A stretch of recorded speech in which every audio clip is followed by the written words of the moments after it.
اس channel کو دیکھنے والوں کی خدمت میں عارف کسانہ کی جانب سے اسلام پہنچے۔ آپ کی خدمت میں سویڈن کی ڈائری پیش کی جا رہی ہے، جس میں ہفتے بھر کی اہم خبریں، یہاں کے حالات حاضرہ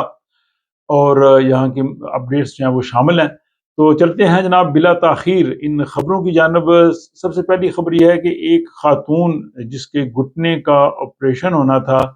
9 مہینے تک وہ اس کا انتظار کرتی رہی، لیکن جب اس کی باری آئی تو انہوں نے کہا جی کہ تمہارا وزن زیادہ ہے، یعنی BMI۔ انہوں نے کہا جی کہ تمہارا جو ہے وہ باڈی ماس انڈیکس جو ہے وہ زیادہ ہے، BMI، اس وجہ سے ہم تمہارا آپریشن نہیں کر سکتے۔ اب سوال یہ پیدا ہوتا ہے کہ جب شروع میں اس خاتون کو اس کیو میں کھڑا کیا گیا آپریشن کے لیے، اس وقت حکام نے یا جو متعلقہ جو ہاسپٹل تھا انہوں نے اس چیز کو کیوں چیک نہیں کیا، اور جب بالکل ڈیٹ آ گئی تو اسے کہا گیا جی کہ تمہارا جو ہے وہ ویٹ زیادہ ہے، اس وجہ سے ہم نہیں کر سکتے۔ تو یہ جناب ایک ایسا معاملہ ہے جس پہ کافی تنقید جاری ہے، اور کہا جا رہا ہے کہ ہیلتھ سسٹم میں شفافیت ہونی چاہیے اور مریضوں کو بر وقت جو ہے وہ معلومات ملنی چاہیے۔ تو میں ناظرین سے چاہوں گا کہ آپ بتائیے کہ اس معاملے پہ کہ 9 مہینے وہ انتظار کرتی رہی، جب باری آئی اسے یہ کہا گیا، آپ اس حوالے سے کیا کہیں گے؟ آپ کی کیا رائے ہے؟ دوسری خبر یہ ہے کہ جناب یہ جو ادارے ہیں جیسے ٹک ٹاک ہے، گوگل ہے، میٹا ہے، ان کے خلاف ہزاروں شکایتیں آئی ہیں، اور یورپی کمیشن کے پاس بھی اور مختلف ممالک کے پاس بھی، کہ یہ پلیٹ فارمز جو ہیں جعلی اشتہارات، آن لائن فراڈ اور دوسری جو چیزیں ہیں ان کو روکنے میں ناکام رہے ہیں۔ اور سویڈش کنزیومر ایجنسی کے جو سربراہ انہوں نے کہا جی کہ یہ کمپنیاں دعوے تو بہت کرتی ہیں لیکن حقیقت اس کے بالکل برعکس ہے۔ دوسری طرف ان کمپنیوں دونوں نے، گوگل نے اور ٹک ٹاک نے، کہا جی کہ انہوں نے تو بلینز کراؤن کے اشتہارات روکے ہیں جو غلط تھے، لیکن اس کے باوجود اگر وہ غلط اشتہارات اور فراڈ پہ مبنی میسیجز یا باقی چیزیں آتی ہیں تو یہ واقعی ایک المیہ ہے، اور اس میں عام لوگ جو ہیں وہ اس سے ظاہر دھوکہ بھی کھا جاتے ہیں کہ ظاہر گوگل کے پلیٹ فارم سے یا ان پلیٹ فارم سے اگر کوئی چیز آ رہی ہے تو شاید ٹھیک ہو۔ تو یہ بھی ایک جو ہے وہ اس میں ہمیں احتیاط کا پہلو جو ہے وہ مد نظر ضرور رکھنا چاہیے۔ پھر جناب خبر ہے کہ سویڈن کی حکومت ایویشن انڈسٹری کی امداد کے لیے 500 ملین کرون کے پیکج کا انہوں نے اعلان کیا ہے۔ اس میں سے 400 ملین کرون ایئرپورٹس پر سیکیورٹی چیک کے اخراجات پورے کرنے کے لیے استعمال ہوگی۔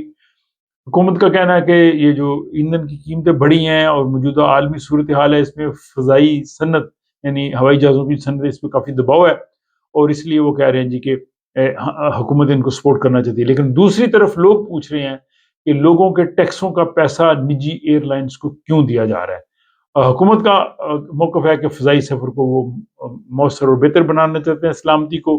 لیکن لوگ کہہ رہے ہیں جی کہ لوگوں کا، ہماری محنت کا، ٹیکسز کا پیسہ کیوں اس طرف جا رہا ہے۔ آپ بھی اپنی رائے دیں کہ اگر کیا آپ یہ درست سمجھتے ہیں حکومت نے جو فضائی کمپنی ہے انہیں 500 ملین کرون آپ کے ٹیکسوں کا پیسہ دیا ہے، تو آپ اس حوالے سے کیا کہیں گے؟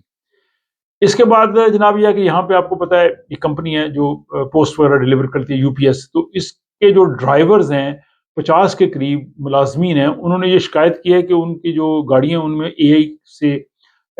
منسلک کیمرے کمپنی نے نصب کیے ہیں تاکہ ان کی کارکردگی یا ان کا جو بھی چیک اس پہ رکھا جائے۔ تو انہوں نے کہا جی کہ یہ اس طرح سے ڈرائیور اپنے آپ کو غیر محفوظ سمجھتے ہیں، یعنی ان کی سرگرمیوں پہ نظر رکھی جا رہی ہے، اور یہ ایک بڑا معاملہ ہے، اور سویڈن میں ویسے بھی نگرانی یہ ایک سینسٹیو ایشو ہے۔ اور مسئلہ یہ ہے کہ اگر آج UPS نے کیا تو پھر کل کو باقی کمپنیاں جو ہیں وہ بھی اگر اس قسم کا سسٹم شروع کریں گی تو ملازمین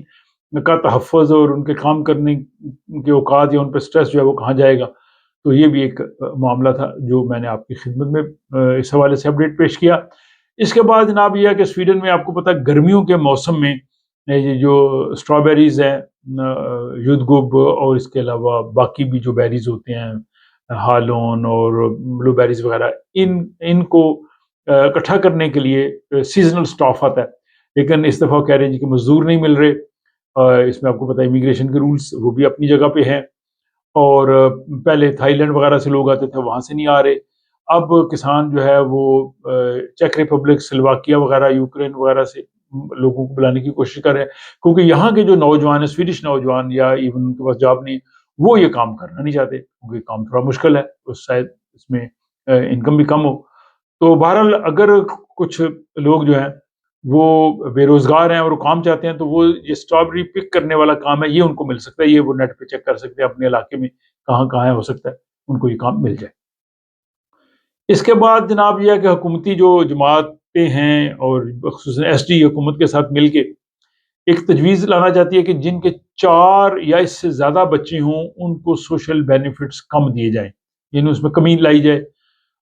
کیونکہ یہ بڑی فیملیز ہیں اور وہ سوشل پہ ہیں تو ان کو زیادہ پیسے مل رہے ہیں، لیکن جو بڑے شہر ہیں اسٹاک ہوم، یوتبوری مالمون کے جو سیاستدان وہ کہہ رہے ہیں جی کہ یہ ٹھیک نہیں ہے، فیملیز پہ پریشر بڑھے گا، جرائم بھی بڑھ سکتے ہیں اور بچے غلط راستے پہ جا سکتے ہیں جب ان کو پیسے کم ملیں گے۔ تو جناب یہ ایک ویلفیئر سسٹم میں ایک بڑا مسئلہ بنتا جا رہا ہے، اور حکومت چاہ رہی ہے کہ یہ امداد کم کرے، لیکن جو اس پہ تنقید کرنے والے کہہ رہے ہیں کہ نہیں، ان کا اثر بچوں پہ پڑے گا۔ تو ناظرین آپ بتائیے آپ کی کیا رائے ہے؟ کیا واقعی جن کے 4 یا اس سے زیادہ بچے ہیں وہ سوشل لیتے ہیں، ان کی سوشل تھوڑی کم کر دی جائے، اس کا کوئی سٹینڈرڈ وہ بنا رہے ہیں،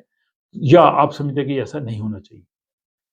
پھر جناب آپ کو پتا ہے کہ سویڈن میں مساوات پہ بڑا زور دیا جاتا ہے اور دنیا میں مشہور ہے کہ یہاں پہ جناب ایکول رائٹس ہے سب کے لیے، لیکن اس کے باوجود خبر آئی ہے کہ جو ڈسیبل لوگ ہیں، معذور لوگ ہیں، ان کو ملازمتوں میں امتیازی سلوک، ڈسکریمنیشن کا سامنا کرنا پڑتا ہے۔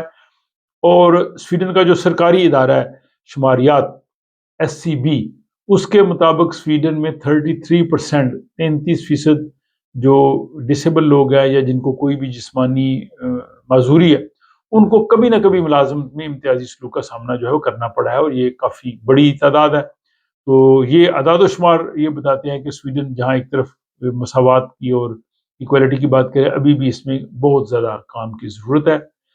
اور جناب اس کے بعد آخری خبر یہ ہے کہ سویڈن میں اکثر لوگ اپنا نام تبدیل بھی کر لیتے ہیں، اور اب حکومت اس امر کا جائزہ لے رہی ہے ٹیکس ایجنسی کے ساتھ کہ یہ نام تبدیل کرنے کا جو سسٹم ہے اس کو جو ہے وہ ریوائز ہونا چاہیے۔ اس کی وجہ کہ بہت سے جو مجرم ہیں وہ اپنا نام تبدیل کر لیتے ہیں، اور نام تبدیل کرنے کے بعد پھر وہ کسی اور نام سے ہوتے ہیں، تو پھر وہ جو ہے وہ اپنے کاروائیاں جاری رکھتے ہیں، اور اس سے کئی لوگوں کو ان کی شناخت کا اصل پتہ نہیں چلتا، اور وہ اپنا سلسلہ جاری رکھتے ہیں۔ تو حکومت چاہتی ہے کہ اس چیز کو روکا جائے۔ تو یہ جناب آج میں نے آپ کی خدمت میں جو سویڈن کی اہم خبریں تھیں سویڈن کی ڈائری کی صورت میں پیش کی ہیں۔ ان میں سے کون سی خبر آپ کو زیادہ اچھی لگی ہے؟ کس طرح کی آپ مزید خبریں چاہتے ہیں؟ اوورآل آپ کی رائے کیا ہے؟ وہ کمنٹ باکس میں ضرور لکھیے گا۔ اپنی دعاؤں میں یاد رکھیے گا۔ آپ سے ملاقات ہوتی ہے نیکسٹ ولاگ میں۔